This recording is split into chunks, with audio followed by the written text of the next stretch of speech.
السلام علیکم ورحمۃ اللہ وبرکاتہ۔ حامدا و مصلیا اما بعد، اعوذ باللہ من الشیطان الرجیم، بسم اللہ الرحمن الرحیم۔ فلولا نفر من كل فرقة منهم طائفة ليتفقهوا في الدين۔ محترم ناظرین، ہر طرح کی کبریائی بڑائی حمد و ثنا اللہ رب العالمین کے لیے ہے، اور درود و سلام کی رحمتیں نازل ہو قیامت کی صبح تک محمد رسول اللہ صلی اللہ علیہ وسلم پر، جن کو اللہ رب العالمین نے پوری دنیا کے لیے رحمت للعالمین بنا کر مبعوث فرمایا۔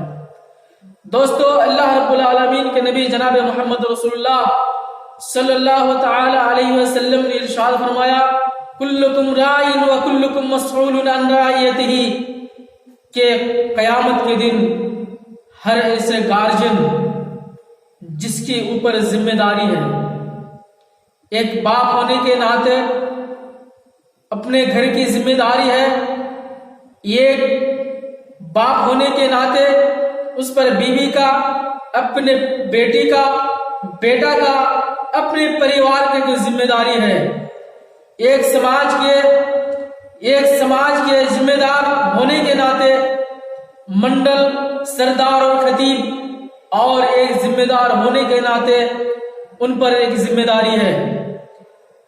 اگر ایک باپ نے اور ایک گھر کے گارجن نے صحیح طریقے سے اپنے پریوار کی ذمہ داری کو ادا کیا ہے تو ٹھیک، اگر نہیں کیا ہے تو کل قیامت کے دن اس کا حساب دینا پڑے گا۔ نبی کریم صلی اللہ علیہ وسلم نے ارشاد فرمایا کہ کلکم راع وکلکم مسئول عن رعیتہ، ہر ایسا انسان جو ذمہ دار ہے اس کے ذمہ داری کا سوال ہوگا۔ اللہ پوچھے گا کہ بتاؤ، تم گاؤں کا ایک منڈل تھا، گاؤں کا سردار بنایا گیا تھا، تم گاؤں کے خطیب، تم گاؤں کے ذمہ دار، لیکن بتاؤ تمہارے سماج میں جو برائیاں ہوئی، گناہ کے کام کرتے تھے، لوگ نماز نہیں پڑھتے تھے، مسجد میں آذان نہیں ہوا کرتا تھا، ایک دوسرے کے زمین کو ہڑپنے کا کام ہوتا تھا، تمہیں اس کا علم تھا، تمہیں خبر دیا گیا تھا، لیکن تم نے اس کے ساتھ کیا سلوک کیا؟ کیا تم نے لوگوں کو نماز پڑھنے کا حکم کیا؟ لوگوں کو نماز پڑھنے کا تلقین کی؟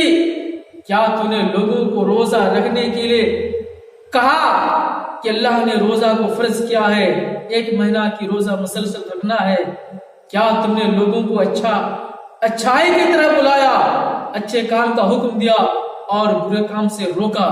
اگر یقین مانو لوگوں، ہم صرف اس ذمہ داری کو، صرف منڈل، سردار، خطیب اپنے ذمہ داری کو گاؤں کے، سماج کے بیاہ شادی ہی پر اس کو اختتام نہ کرے، بلکہ اس ذمہ داری کو بیاہ شادی، پان بتاسا ہی پر اس کو ہم اختتام نہیں، بلکہ ہماری کس الگ ذمہ داری ہے کہ سماج میں اللہ اور اس کے نبی جناب محمد رسول اللہ صلی اللہ علیہ وسلم کی حدیث کے مطابق، اور جو اللہ نے قرآن میں ارشاد فرمایا ہے اس قرآن کے مطابق اور نبی کی سیرت کے مطابق ہماری زندگی گزر بسر ہونی چاہیے۔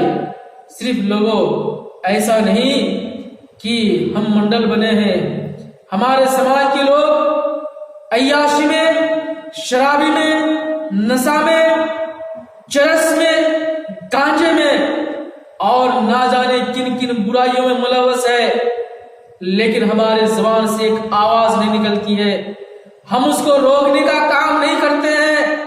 ہمارے سماج میں ایسے نوجوان جو بے حیائی اور ایسے جسم فروز رنڈیوں کے ناچ گانے میں شرکت فرماتا ہے، لیکن اس کے خلاف ہماری زبان سے آواز نہیں نکلتی ہے۔